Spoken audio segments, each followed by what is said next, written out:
everyone, welcome to week 3. This week's episode is going to be focusing on centering. Now the idea of centering, it has its roots in a lot of different areas. It has got roots in psychology. Those familiar with chakra will understand that it plays into Linus chakra as well, around the navel area.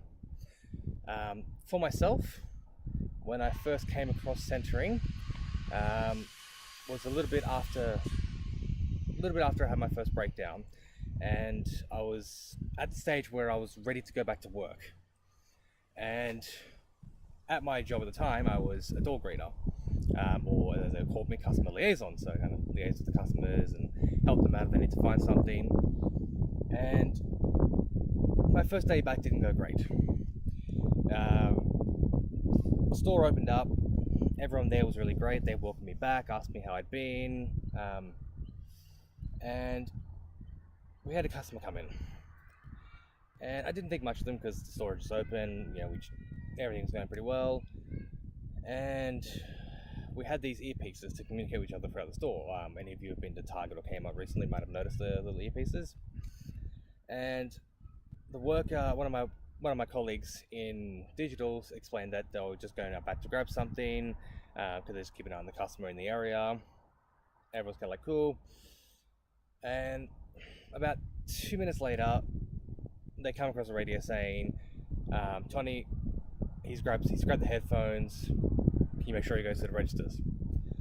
And I saw him coming down, and he had the headphones under his arm, and I knew he had them. I knew he didn't pay for them. But as I kind of stepped forward to pull him up, I froze. And literally just turned my back and just tried to avoid the whole thing. And for the rest of my shift, it was like that. I couldn't talk to customers. I couldn't say hi to people. Even the person who came to replace me while I had my lunch break, I kind of was just like, here you go, see ya. And I can't explain how embarrassed I was and how bad it felt. Like, I'd been doing that job for a couple of months. I was great at it, and all of a sudden, just this block of negativity and all this negative energy around me was kind of stopping me from being me. And I don't know who it was, and I honestly feel so bad, but if that person's watching and they happen to remember, thank you. But when I was leaving my work, someone pulled me aside and asked me how my day went. I told them it was crap, and I explained what happened. And they just said to me, you just need to find your center. And that stuck with me. And so when I went home, I went into like chaotic research mode. I needed to know what this center was. And I come across one used in emotional behavior therapy. And the way it's described is that it's designed for you to kind of just draw in all your negativity to your center and then just let it go. And when I started doing that, especially when I was at the door, letting go of that negativity and all those negative thoughts kind of helped put me back to me for a while. And like, I'd still go back to that dark spot every now and then, but having that technique was absolutely amazing. And I'll quickly describe it to you. So to do it, generally you need to be in a comfortable position. Whether it's kneeling down in the Caesar position in some martial arts, or you can even just lay on your back. I can't actually lay down because, as you can see, I'm kind of in the woods at the moment. But you can do it standing up, and majority of it involves really deep breathing. Now, for those of you who aren't familiar with deep breathing, it's when you're drawing lung and air into your center, into your stomach. Now I'll get a little bit closer so you can see. So it's kind of around this area here you want to breathe into. And when you're doing deep breathing, you don't want your shoulders or your chest moving. You want your stomach to move. So when you breathe in, it's got to come here. Now I know that didn't work out well, but as I'm in a bit of a weird position at the moment. But what you want to do is you want to focus on all that negativity that's going on in your head, all the bad thoughts you're having, and you kind of want to draw it to your middle. And as you get it all to the middle, you'll feel it, because you'll start feeling really sick. And that's generally when you know you're on the right track. When you feel physically ill, like you're going to throw up, that's when it's all in the center. Now, when you get it there, what I like you to do is when you take a deep breath in, is just imagine inhaling all that negativity into a balloon in your center. So inhale and put it in that balloon, and as you exhale, let it go. And the way I like to do it is when you inhale, just say the word I let, and then as you exhale, say go. So essentially you're just going I let go. And what you'll find is that negativity is gone. It's moved on, it's out of your life. Then you can focus on the positive things around you. And the beautiful thing about this technique is that it does have its roots in the martial arts known as Aikido, or Aikido, or however you want to pronounce it. And that actually brings me to my guest of the day, which is Sensei Mal McRae. Now, words cannot express how happy I am that he's actually agreed to give me some time of his day. And what he's going to do, as you'll see when we get there, because I'm not there at the moment, I'm on my way there now, is I'm going to go out to his dojo and just have a chat to him about the idea and the essence of centering when it comes to Aikido and his own personal philosophy on things. And I think it'd be really good because it's good to know where things come from. And for those of you that are interested, who have heard of Aikido and have thought, what's it all about? Yeah, this might be a really good video for you as well, and you might see something you like, and who knows. And as always, I've put everything down in the description, so follow the links if you want to learn more about Aikido. And I've also put in some beautiful links there about centering as well, and other sort of styles and techniques you can use as well. So let's go.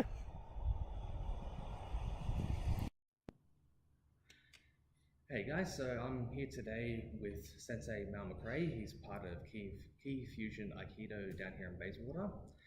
He's actually been very kind enough to lend me a little bit of his couple minutes out of his day. As I explained, while centering does have a lot of key components in modern day psychology and also in other aspects of life as well, and other styles similar to the 12 chakras, as I was explaining earlier. But traditionally, it does actually have a lot of history in Aikido as well. And now he is actually just going to explain a couple of those core principles and how they actually link into Aikido and the approach that he likes to take when he's teaching students and also in his own personal life as well. Okay. Yeah. So what question would you like to ask? So essentially, the idea of centering Aikido, where does that kind of fall into place with everything? Well, that's the basics of Aikido, centering. So we're not trying to generate muscle as such. We're trying to be in a relaxed posture, replace our relaxation with ki energy. Now, ki energy, what is ki energy? I don't know what it is. Nobody knows what it is. But what we're trying to do is stay in a relaxed state, and I'm trying to project my intentional spirit outside of the body, so that when you have mind and body together, then there's lots of martial artists that do that, and that's okay. But what happens is when you use mind and body together, you start to generate muscle with a type of ki or chi energy. And that's all good and well, but I want to be able to stay in a relaxed state. And so I use more soft ki. That's more hard ki. What I class as more hard ki, breaking blocks, cement blocks and stuff like that. So I want to be able to use a softness, but there's a power behind it. And I'm not interested in hurting anyone permanently, but Aikido can do that. Of course, it's in the hands of the user. So through centering, I put my mind 3 fingers below my navel and 3 fingers in, and I imagine that spot is very large, like a huge, what do you call those things over there, those plastic things? beach ball thing. Beach ball things, yeah. Yeah, so it's huge in here, so big, like a floating centre. And through that idea, I don't have mind and body together, I have it separate. And then through that attitude, when someone's attacking, I don't have my mind at the attack, I project my mind somewhere else. So then the attitude goes into the way I walk and the way I talk. So I walk in a relaxed state. I don't walk with a muscle. I don't walk from my skeleton muscles type of thing. I walk from my center, my hara, and it gives off a different energy. And when you give off a different energy, people read you as non-threatening. And when you're non-threatening, then people aren't interested in wanting to take you down. That's the way I look at it. And you then have a genuine caring for people. You have to have a genuine caring. And when you genuinely care for people, people will, in a sense, care back for you. So there's so much fear in the world as it is, and when the fear creates tension, obviously, and that's why we're on the brink of Third World War now, because everyone's fearing everybody, instead of just trying to get along with people and see that we all make mistakes. It's like driving a car and someone does a mistake, they go through a roundabout when they shouldn't have, and then you lose your temper, and we've all done it. So who are we to judge someone else? We judge quickly, and then we start to attack the person. So centering is an important part of what we do in Aikido. So we do it through meditation, we do it through the technical forms. The technical forms are to release the ki energy from our body. Yeah. And so that's part of the centering. It's easier to show you how these things work than it is really to talk about. Yeah. And I will, if you want, I can show you some things, and you'll be quite amazed at how they work. They amazed me 40 years later. I'm still amazed at how they work. But the idea is that Aikido itself is trying to perfect the spirit. That's the whole idea I train it for. Secondary to that, yes, it's a martial art, but people put Aikido into a category of, they look at it like UFC, and it should be, it should be destructive and hurt the person, and so forth. Ueshiba was the founder of Aikido Picture of the World. He designed it as a way of creating harmony with people on the planet. And there's enough destructive martial arts around, and that's fine. They're just not what I'm after. And in the hands of a good practitioner, Aikido is very devastating martial art. In the hands of not a good practitioner, it doesn't look good at all. But you could say that with any martial art. But I'm not just interested in learning just for self-defense. That's very short-lived. I like to learn a martial art for bettering myself and other people around me, and that's the whole idea of Aikido. So centering for me is very important. We learn kneeling from a kneeling position, how we can be centered and very hard to be pushed over and so forth. And I'll show you these things if you like. They're very good for centering. Aikido is probably one of the only martial arts that I know of that uses from a kneeling position. We call it Savariwaza. And Ueshiba brought that into Aikido to develop center. So we can't develop ki. Ki is something we're born with. You wouldn't be living. The universe was created with ki energy. So what we're doing is we're cultivating that energy from the universe, and we're living through that energy. And so you can't develop it. You can develop what we call kokyu, which is like a breath type energy, but you can't develop ki. You can cultivate ki, but you can't develop it.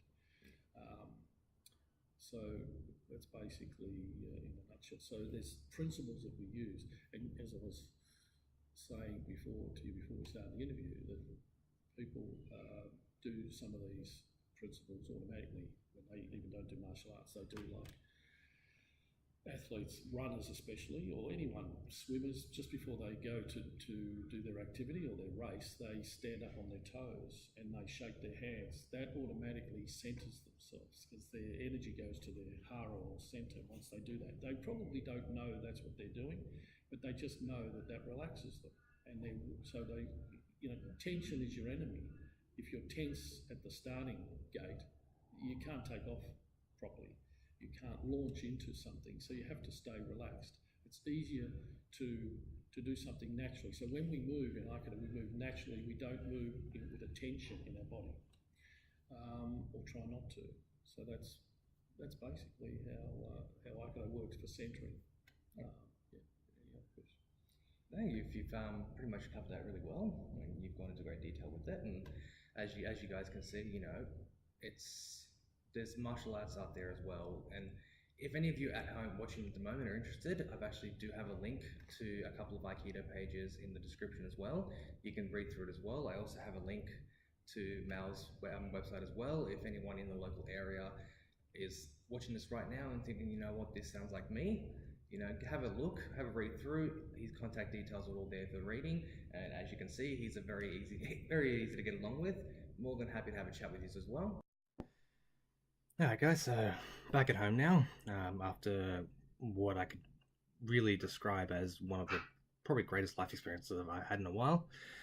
Some of the things off camera I done with Sensei Mal McRae, is he actually done some demonstrations of the difference between a physical attack and attack using his center and his ki. And it was mind-blowing. Honestly, I cannot think of a better word for it. The power behind his ki and the ability behind his centering was just absolutely phenomenal. Now he does have some more videos of him demonstrating these on his own website, which I've said a couple times now. That's all down in the description. But more than anything, more than his technique, his martial arts, that impressed me was his philosophy and his outlook on life and the way he sees things. It's definitely worth a read. He has got his own little autobiography on the website as well. Cannot recommend reading it any more than I could, really. I can't express it into words. It was just mind-blowing. So definitely have a look into it, guys. And to Sensei Mal, yet again, thank you so much for allowing me some time out of your day to discuss this and help me out with this project. I really do appreciate it. And as always, guys, just always remember, Rome wasn't built in a day, but it was not built sitting still. Take care.